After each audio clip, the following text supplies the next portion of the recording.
ಪ್ರಿಯ ನಿರೀಕ್ಷಕರೇ, ನಮಸ್ಕಾರ. ಬೀರ್ಬಲ್ನ ವಿಶೇಷ ಕಾರ್ಯಕ್ರಮಕ್ಕೆ ಆತ್ಮೀಯವಾದ ಸ್ವಾಗತ. ವೀಕ್ಷಕರೇ, ಎಲ್ಲಿದ್ದಾರೆ ಮಾಜಿ ಉಪರಾಷ್ಟ್ರಪತಿ ಜಗದೀಪ್ ಧನ್ಕರ್? ರಾಜೀನಾಮೆಯ ನಂತರ ಎಲ್ಲೂ ಕಾಣಿಸಿಕೊಳ್ಳದ ಧನ್ಕರ್ ಅವರು ಕಿಡ್ನಾಪ್ ಆಗಿಬಿಟ್ರ? ಅಮಿತ್ ಶಾ ಅವರು ಯಾಕಾಗದನ್ನ ಬಾಯ್ಬಿಡ್ತಿಲ್ಲ? ದೇಶದ ಫೇಮಸ್ ಲಾಯರ್ ಒಬ್ರು ಧನ್ಕರ್ ಅವರು ಕಾಣೆಯಾಗಿದ್ದಾರೆ ಅಂತ ಕೋರ್ಟ್ನಲ್ಲಿ ಹೇಬಿಯಸ್ ಕಾರ್ಪಸ್ ಅನ್ನು ಸಲ್ಲಿಸೋದಕ್ಕೆ ಹೊರಟಿದ್ದಾದ್ರು ಯಾಕೆ? ಇಡೀ ದೇಶವನ್ನೇ ಚಿಂತೆ ಮಾಡಿರೋ ವಿಷಯವನ್ನ ಎಳೆಯಾಗಿ ನಿಮ್ಮ ಮುಂದೆ ಬಿಚ್ಚಿಡ್ತೀವಿ. ಕೊನೆವರೆಗೂ ಕೂಡ ವಿಡಿಯೋವನ್ನು ಮಿಸ್ ಮಾಡದೆ ನೋಡಿ. ಇನ್ನೂ ಕೂಡ ನಮ್ಮ ಬೀರ್ಬಲ್ ಚಾನಲನ್ನು ಸಬ್ಸ್ಕ್ರೈಬ್ ಮಾಡಿಲ್ಲ ಅಂದರೆ ದಯವಿಟ್ಟು ಸಬ್ಸ್ಕ್ರೈಬ್ ಮಾಡಿ ಹಾಗೂ ಬೆಲ್ ಐಕಾನನ್ನು ಕ್ಲಿಕ್ ಮಾಡಿ. ವೀಕ್ಷಕರೇ, ಈಗ ಇನ್ನೊಂದು ಗಲಾಟೆ ಶುರುವಾಗಿದೆ. ಕಪಿಲ್ ಸಿಬಲ್ ಹೇಳ್ತಿದ್ದಾರೆ ಜಗದೀಪ್ ಧನ್ಕರ್ ಕಾಣೆಯಾಗಿದ್ದಾರೆ ಅಂತ. ಧನ್ಕರ್ ಅವರು ನಾಪತ್ತೆ ಆಗಿದ್ದಾರಂತೆ. ಅಚಾನಕ್ ಆಗಿ ಕಪಿಲ್ ಸಿಬಲ್ಗೆ ಧನ್ಕರ್ ಅವರ ಮೇಲೆ ಚಿಂತೆ ಶುರುವಾಗಿಬಿಟ್ಟಿದೆ. ಈ ಚಿಂತೆಗೆ ಕಾರಣ ಕೂಡ ಇದೆ. ನರೇಂದ್ರ ಮೋದಿ ಅವರನ್ನ ಪ್ರಧಾನಿ ಸ್ಥಾನದಿಂದ ಕೆಳಗಿಳಿಸೋಕೆ, ಸರ್ಕಾರವನ್ನು ಬೀಳಿಸೋಕೆ ಈ ಕಪಿಲ್ ಸಿಬಲ್ ಕೂಡ ದಾಳವನ್ನು ಉರುಳಿಸಿದ್ರು. ಯಾರ್ಯಾರಿಗೆ ಮೋದಿ ಅವರಿಂದ ಸಮಸ್ಯೆ ಆಗ್ತಿತ್ತೋ ಅವರೆಲ್ಲರೂ ಸರ್ಕಾರ ಬೀಳಿಸೋಕೆ ಇದೇ ಸರಿಯಾದ ಸಮಯ ಅಂದ್ಕೊಂಡಿದ್ರು. ಆಲ್ರೆಡಿ ನಾವು ನಿಮಗೆ ಧನ್ಕರ್ ಅವರ ರಾಜೀನಾಮೆಯ ಹಿಂದಿನ ಸಾಕಷ್ಟು ರಹಸ್ಯಗಳನ್ನು ಪ್ರತಿ ವಿಡಿಯೋದಲ್ಲಿ ಕೂಡ ಹೇಳಿದ್ವಿ. ಈಗ ಕಪಿಲ್ ಸಿಬಲ್ ಹೊಸ ಆಟ ಶುರು ಮಾಡ್ಕೊಂಡಿದ್ದಾರೆ. ಆ ಆಟವೇ ಧನ್ಕರ್ ನಾಪತ್ತೆ. ಕಪಿಲ್ ಸಿಬಲ್ ಅವರು ಅಮಿತ್ ಶಾ ಅವರಿಗೆ ಕೇಳ್ತಾರೆ, ಜಗದೀಪ್ ಧನ್ಕರ್ ಕಾಣೆಯಾಗಿದ್ದಾರೆ, ಸೊ ಹೇಬಿಯಸ್ ಕಾರ್ಪಸ್ ಅನ್ನು ದಾಖಲಿಸಬೇಕು ಅಂತ. ಅಂದ್ರೆ ಕಪಿಲ್ ಸಿಬಲ್ ಅವರು ಸುಪ್ರೀಂ ಕೋರ್ಟ್ಗೆ ಹೋಗಿ ಧನ್ಕರ್ ಅವರು ನಾಪತ್ತೆ ಆಗಿದ್ದಾರೆ ಅಂತ ಹೇಬಿಯಸ್ ಕಾರ್ಪಸ್ ಅನ್ನು ದಾಖಲಿಸಿ ಧನ್ಕರ್ ಅವರನ್ನ ಹುಡುಕೊಡಿ ಅಂತ ಕೇಳ್ತಾರಂತೆ. ವೀಕ್ಷಕರೇ, ಈ ಹೇಬಿಯಸ್ ಕಾರ್ಪಸ್ ಅನ್ನು ದಾಖಲಿಸುವ ಹಕ್ಕಿರೋದು ಕಾಣೆಯಾಗಿರುವಂತಹ ವ್ಯಕ್ತಿಯ ಕುಟುಂಬಕ್ಕೆ ಅಥವಾ ಅವರ ಮಿತ್ರರಿಗೆ. ಹಾಗಾದ್ರೆ ಕಪಿಲ್ ಸಿಬಲ್ ಯಾರು ಧನ್ಕರ್ ಅವರಿಗೆ? ಅವರ ಕುಟುಂಬದವರಂತೂ ಖಂಡಿತ ಅಲ್ಲ. ಹಾಗಾದ್ರೆ ಮಿತ್ರರ? ಅದು ಅಲ್ಲ. ಕಪಿಲ್ ಸಿಬಲ್ ಧನ್ಕರ್ ಅವರಿಗೆ ಮಾಡಿದಷ್ಟು ಅವಮಾನವನ್ನ ಖರ್ಗೆ ಅವರು ಮಾಡಿಲ್ಲ, ರಾಹುಲ್ ಗಾಂಧಿಯೂ ಮಾಡಿಲ್ಲ, ಜೈರಾಮ್ ರಮೇಶ್ ಕೂಡ ಮಾಡಿಲ್ಲ. ಅಷ್ಟೊಂದು ಅವಮಾನ ಮಾಡಿದ್ದಾರೆ. ಇದೇ ಕಪಿಲ್ ಸಿಬಲ್ ಧನ್ಕರ್ ಅವರಿಗೆ ಏನೆಲ್ಲ ಅವಮಾನ ಮಾಡಿದ್ರು ಅನ್ನೋದಕ್ಕೆ ಸಾಕ್ಷಿಗಳು ಕೂಡ ಇದೆ. ಇಷ್ಟಿದ್ದವರು ಈಗ ಯಾವ ಮುಖ ಇಟ್ಕೊಂಡು ಹೇಬಿಯಸ್ ಕಾರ್ಪಸ್ ಅನ್ನ ಕಪಿಲ್ ಸಿಬಲ್ ಅವರು ದಾಖಲಿಸ್ತಾರೆ? ಹಾಗಾದ್ರೆ ಜಗದೀಪ್ ಧನ್ಕರ್ ಹಾಗೂ ಇವರಿಗೂ ಸಂಬಂಧವೇ ಇಲ್ಲ. ಹಾಗೆ ನೋಡಿದ್ರೆ ಇವರ ಉದ್ದೇಶ ಇಷ್ಟೇ, ದೇಶದಲ್ಲಿ ಒಂದು ನರೇಟಿವ್ ಅನ್ನು ಸೃಷ್ಟಿ ಮಾಡಬೇಕು. ದೇಶದ ಉಪರಾಷ್ಟ್ರಪತಿ ಆಗಿದ್ದವರು ಕಾಣೆಯಾಗಿದ್ದಾರೆ. ಯಾಕಂದ್ರೆ ಅವರು ಮೋದಿ ಸರ್ಕಾರದ ವಿರುದ್ಧ, ಅಂದ್ರೆ ಮೋದಿ ಸರ್ಕಾರ ಹೇಳಿದ್ದನ್ನ ಕೇಳದೆ ಸ್ವಂತ ನಿರ್ಧಾರವನ್ನ ತೆಗೆದುಕೊಳ್ತಿದ್ರು. ಅದಕ್ಕಾಗಿ ಈಗ ನಾಪತ್ತೆಯಾಗಿದ್ದಾರೆ ಅಂತ. ಇವರ ಬಗ್ಗೆ ಏನು ಅಂತ ಹೇಳೋದು? ಕಪಿಲ್ ಸಿಬಲ್ ಅವರು ಕೇಸ್ಗಳನ್ನ ಗೆದ್ದಿದ್ದಕ್ಕಿಂತ ಭ್ರಷ್ಟರಿಗೆ, ದೇಶದ್ರೋಹಿಗಳಿಗೆ ಜಾಮೀನು ಕೊಡಿಸಿದ್ದೇ ಹೆಚ್ಚು. ಇವರು ಸಾಮಾನ್ಯ ವಕೀಲರೇ, ನಾವಲ್ಲ.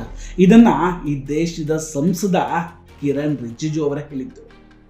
ಇಂಥ ವಕೀಲರು ಅಮಿತ್ ಶಾ ಅವರಿಗೆ ಪ್ರಶ್ನೆ ಮಾಡ್ತಾರೆ, ಟ್ವೀಟ್ ಮಾಡಿ ಕೇಳ್ತಾರೆ, ನಮಗೆ ತಿಳಿಸಬಹುದಾ ಧನ್ಕರ್ ಅವರು ಎಲ್ಲಿದ್ದಾರೆ? ಅವರು ಸುರಕ್ಷಿತವಾಗಿದ್ದಾರೆಯೇ? ಅವರು ಯಾರ ಸಂಪರ್ಕದಲ್ಲಿಲ್ಲ? ಯಾಕೆ? ಅಮಿತ್ ಶಾ ಅವರಿಗೆ ಇದು ಗೊತ್ತಿರಬೇಕು. ಅವರು ನಮ್ಮ ಉಪರಾಷ್ಟ್ರಪತಿಯಾಗಿದ್ದವರು.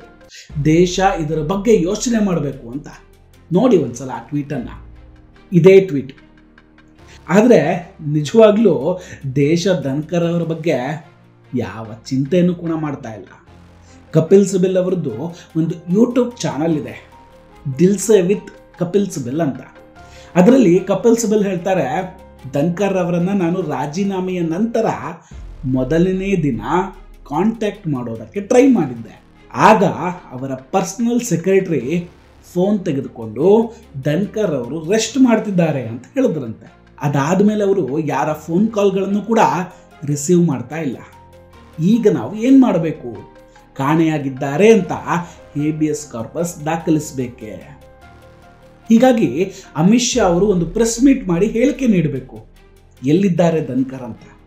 ಯಾಕಂದ್ರೆ ಧನ್ಕರ್ ಅವರ ಆರೋಗ್ಯ ಕೂಡ ಸರಿ ಇರಲಿಲ್ಲ ಅನ್ನೋದು ನನಗೆ ಗೊತ್ತಿದೆ.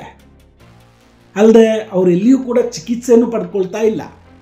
ಅವರ ಕುಟುಂಬದ ಸದಸ್ಯರು ಕೂಡ ಏನು ಹೇಳ್ತಿಲ್ಲ. ಹಾಗಾದ್ರೆ ಏನಾಗಿದೆ ಸಮಸ್ಯೆ? ಭಾರತ ಒಂದು ಪ್ರಜಾಪ್ರಭುತ್ವದ ದೇಶ. ಹೀಗಾಗಿ ಸಾರ್ವಜನಿಕರಿಗೆ ಈ ಮಾಹಿತಿ ಬೇಕು, ಇದನ್ನು ನಾವು ತಿಳಿದುಕೊಳ್ಬೇಕು ಅಂತ ಕಪಿಲ್ ಸಿಬಲ್ ಹೇಳ್ತಾರೆ. ಜೊತೆಗೆ ಸಿಬಲ್ ಇನ್ನೊಂದು ಮಾತನ್ನು ಹೇಳ್ತಾರೆ. ವೈಯಕ್ತಿಕವಾಗಿ ನನಗೆ ಅವ್ರ ಜೊತೆ ಒಳ್ಳೆಯ ಸಂಬಂಧ ಕೂಡ ಇತ್ತು, ಅವರು ನನ್ನ ಜೊತೆ ವಕೀಲರಾಗಿದ್ರು. ಹೀಗಾಗಿ ಕಪಿಲ್ ಅವರಿಗೆ ಧನ್ಕರ್ ಕಾಣೆಯಾಗಿರೋದು ತುಂಬ ಚಿಂತೆ ಆಗ್ಬಿಟ್ಟಿದೆಯಂತೆ. ಹಿಂದೆ ಇದೇ ರೀತಿ ಸತ್ಯಪಾಲ್ ಮಲಿಕ್ ಅವರು ಕೂಡ ಬಿಜೆಪಿಗೆ ದ್ರೋಹ ಮಾಡಿ ಕಪಿಲ್ ಸಿಬಲ್ ಅವರ ಯೂಟ್ಯೂಬ್ ಚಾನೆಲ್ನಲ್ಲಿ ಕೂತ್ಕೊಂಡು ಮೋದಿ ಹಾಗೂ ಬಿಜೆಪಿಯ ವಿರುದ್ಧ ಮಾತಾಡ್ತಾ ಇದ್ರು. ಸುಪ್ರೀಂ ಕೋರ್ಟ್ನ ರಿಟೈರ್ಡ್ ಜಡ್ಜ್ಗಳು, ಮೋದಿ ವಿರೋಧಿಗಳು ಕಪಿಲ್ ಸಿಬಲ್ ಅವರ ಚಾನಲ್ಗೆ ಬಂದು ಮಾತಾಡ್ತಾರೆ. ಸೊ ಅದೇ ರೀತಿ ಈಗ ಧನ್ಕರ್ ಅವರು ಕೂಡ ಬಂದು ಮಾತಾಡಲಿ ಅನ್ನೋದು ಇವರ ಉದ್ದೇಶ ಅನಿಸುತ್ತೆ. ಮೋಸ್ಟ್ಲಿ ಧನ್ಕರ್ ಅವರಿಗೆ ಗೊತ್ತಾಗಿದೆ, ಇದೇ ಕಪಿಲ್ ಸಿಬಲ್ ಅಂತವರಿಂದ ನನ್ನ ಉಪರಾಷ್ಟ್ರಪತಿ ಹುದ್ದೆ ಹೋಗಿದೆ, ಇನ್ನೂ ಏನಾದರೂ ಕಾಲ್ ರಿಸೀವ್ ಮಾಡಿ ಕಾಂಟ್ಯಾಕ್ಟ್ ಇಟ್ಕೊಂಡ್ರೆ ಅಲ್ಪ ಸ್ವಲ್ಪ ಮಾನವೂ ಹೋಗ್ಬಿಡುತ್ತೆ ಅಂತ. ಅದಕ್ಕೆ ಯಾರ ಸಹವಾಸವೂ ಬೇಡ ಅಂತ ದೂರ ಹೊಡೆದ್ಬಿಟ್ಟಿದ್ದಾರೆ. ಹೇಳೋಕ್ಕಾಗೋದಿಲ್ಲ, ಇನ್ನೊಂದು ಸ್ವಲ್ಪ ದಿನದ ನಂತರ ಮತ್ತೆ ಬಂದು ಮಾತಾಡಬಹುದು. ಕಪಿಲ್ ಸಿಬಲ್ ಅವರಿಗೆ ತಮ್ಮ ಯೂಟ್ಯೂಬ್ ಚಾನೆಲ್ನಲ್ಲಿ ಮೋದಿ ಅವರ ವಿರುದ್ಧ ಮಾತಾಡೋಕೆ ಒಬ್ರು ಬೇಕಲ್ವೇ? ಅದಕ್ಕಾಗಿಯೇ ಧನ್ಕರ್ ಅವರನ್ನು ಪುಸ್ಲಾಯಿಸ್ತಾ ಇದ್ದಾರೆ. ಈ ರೀತಿ ಧನ್ಕರ್ ಕಾಣೆಯಾಗಿದ್ದಾರೆ ಅನ್ನೋ ಸುಳ್ಳನ್ನು ಹಬ್ಬಿಸ್ತಾ ಇದ್ದಾರೆ. ಇನ್ನೊಂದು ವಿಷಯ ಏನಂದರೆ, ಈ ದೇಶದಲ್ಲಿ ಲಕ್ಷಗಟ್ಟಲೆ ವಕೀಲರಿದ್ದಾರೆ. ಆದರೆ ಇತ್ತೀಚೆಗೆ CJI ಗವಾಯಿ ಅವರು ಅರ್ಜೆಂಟ್ ಹಿಯರಿಂಗ್ ಅಂತ ಈ ಸೀನಿಯರ್ ಲಾಯರ್ಗಳು ಮಧ್ಯೆ ಬರಬಾರದು ಅಂತ ಖಡಕ್ಕಾಗಿ ಹೇಳಿದರು.